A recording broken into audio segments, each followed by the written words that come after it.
October 5th, 2016, in Lancaster, California was an ordinary day for me.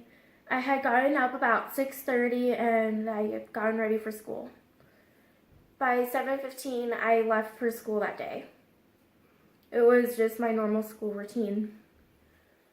That Wednesday, I had assembly just like any other Wednesday at Desert Christian High School. It was part of our schedule to have assembly, classes, chapel, and then another class, lunch, and then more classes until our dismissal time.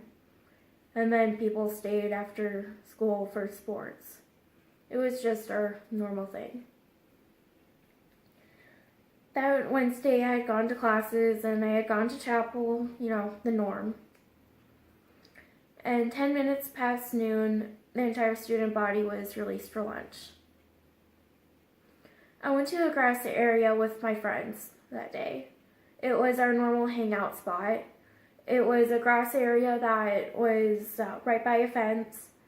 From there, it was the parking lot, then the street, and then a neighborhood. So we were just sitting there and we were talking about what had gone on that day, and we were eating. It was just our normal thing. We had begun to notice that there was police cars with their sirens going past us, and we thought nothing of it because we knew that we live in a broken world because we have all sinned. Many people sin every single day. And so it's no shocker to us that, the police would be out doing their job. However, we realized that the issue was a bit more serious by the time that the fifth car had flown past us. Right after that, we saw the senior class. They were running throughout the entire campus. They were all screaming the exact same message. Everyone get inside the gym now. My heart dropped as I frantically tried to get everything and run inside the gym as fast as I could, along with everyone else, to head to the gym or to the nearest classroom. And while that was going on, several more police flew past us. Lockdown had started at that point. We were waiting to hear anything. We knew that it couldn't have been a good thing, but we didn't know just how bad things were yet. Eventually, the administration team had released to us that there was a gunman loose right near our beloved school. We were still talking, eating. Some guys were playing basketball until the teachers pointed out that they can't because it would create even more noise. And granted, if the gunman was right outside, they'd know exactly where we were, and it would lead to a mass shooting. So they stopped. While that was going on, I texted my family what was going on, that we were on lockdown, that there was a gunman loose. And then I texted my best friend, Jess, who's from the area, but she moved to Utah. And I asked her to please pray for us and for the whole situation. She said, of course. And she asked what was going on. And so I told her. So she began to pray. Other students got in groups and we began to pray too, just for something to everything for it to be alright. By the time my parents had been speeding down a highway from Santa Clarita to Lancaster to get back to me, they saw several hazmat trucks heading the exact same direction as them, and immediately they assumed the worst. They had thought that I had died, but clearly I'm still alive. So eventually I was reunited with my family in their arms again that day, but someone else wasn't as lucky. A man died that day. A man died following God's command in John 15:13. Greater love has no one than this, to lay down one's life for one's friends. Sergeant Steve Owen died laying down his life to protect many people that day. I do not tell you this to glorify his death.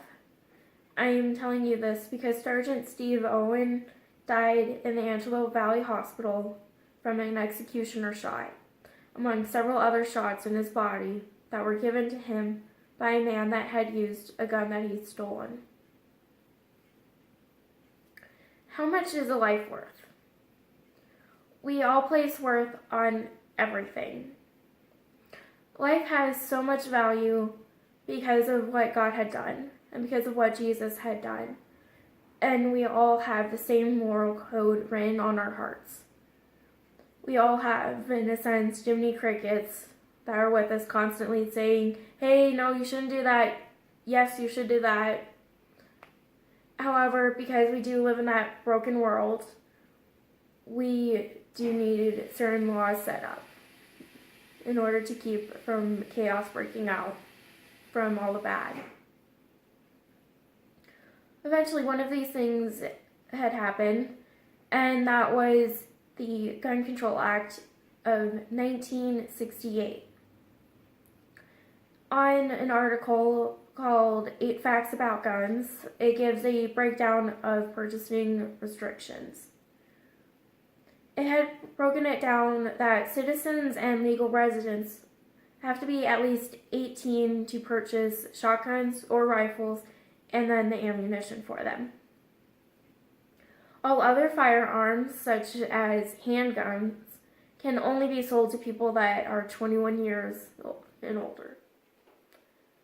And then it goes on with a list for who cannot purchase guns.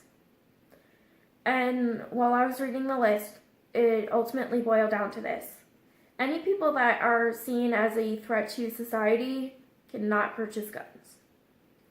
In order to determine this, background checks are done.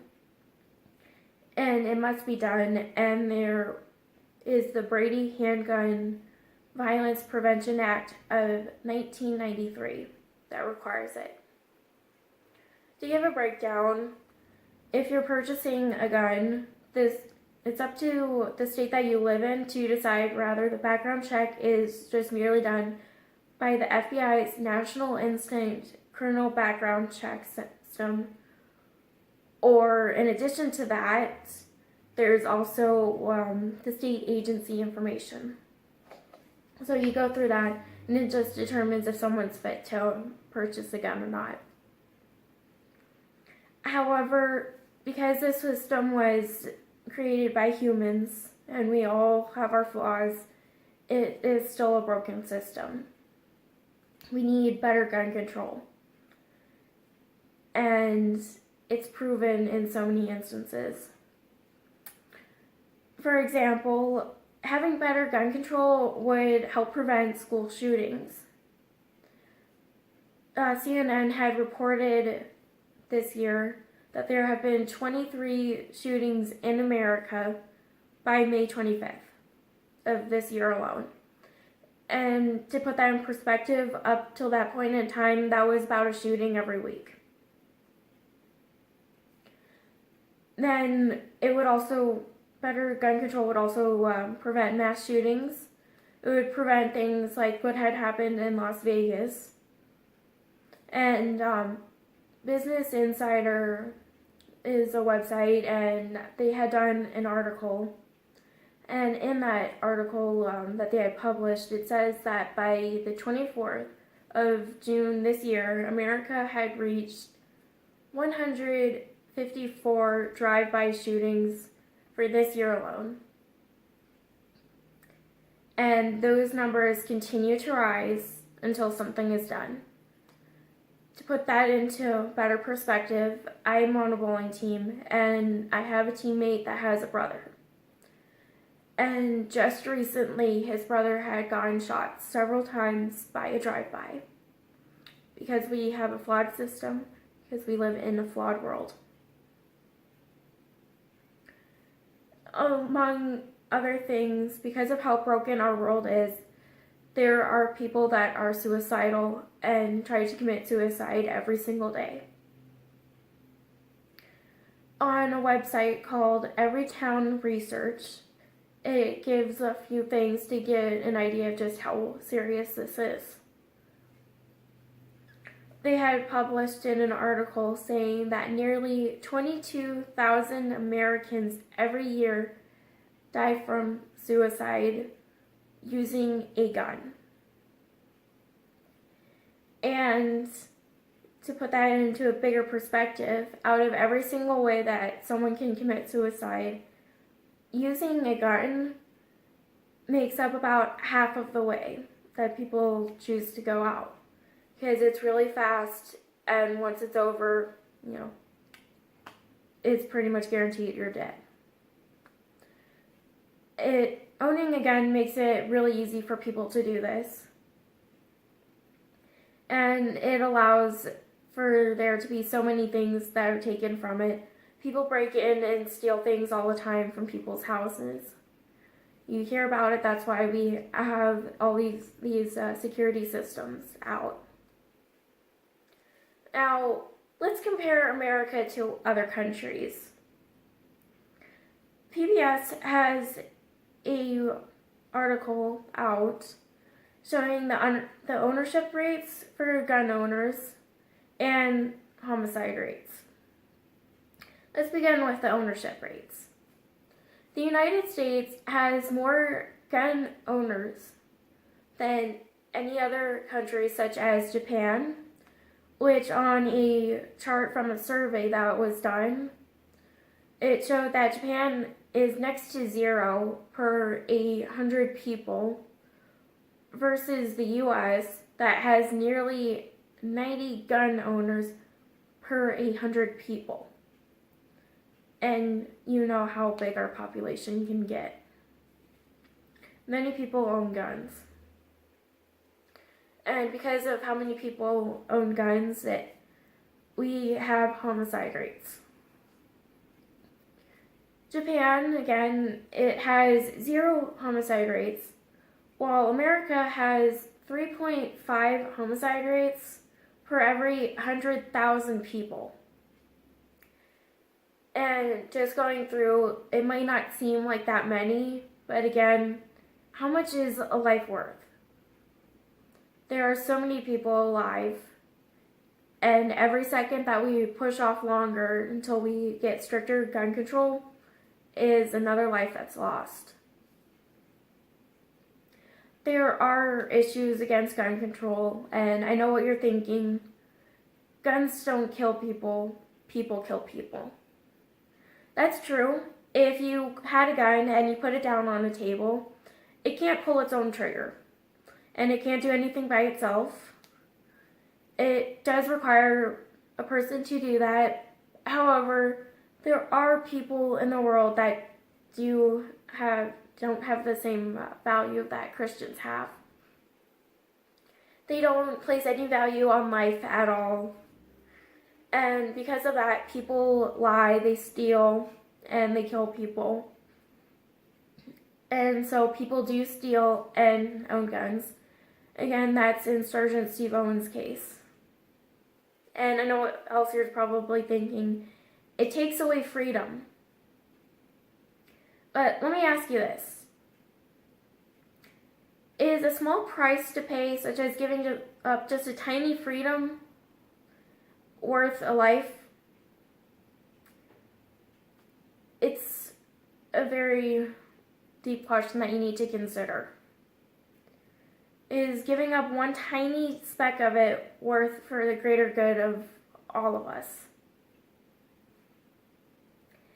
It is a small price to pay to keep people safe at times. And just to point this out, times have changed since the Bill of Rights were written, saying that we have the right to bear arms. And every single day, times are continuously to change. And that's why we need to constantly go through and we need to find better ways to prevent horrible situations from happening. I'll give you another story. When I was just 4 years old, I was at a Pizza Hut with my mom and my grandma. Right outside, someone had been shot, and immediately they came inside seeking help, and then that person came inside the restaurant as well. And I was just the little kid, and we know how this goes. They use children as shields. Fortunately, nothing happened, but that does put into perspective just how serious this issue is. We need better gun control. The world is a very broken place due to the sin nature that every person has. As Christians, it is our job to love others as God commands throughout the entire Bible. Love is doing what is best for someone. In this instance, stricter gun control is needed to love others. Why? Because it keeps them safe. Even owning a gun has the potential for another person to steal it and to do harm with it. How much is a life worth to you?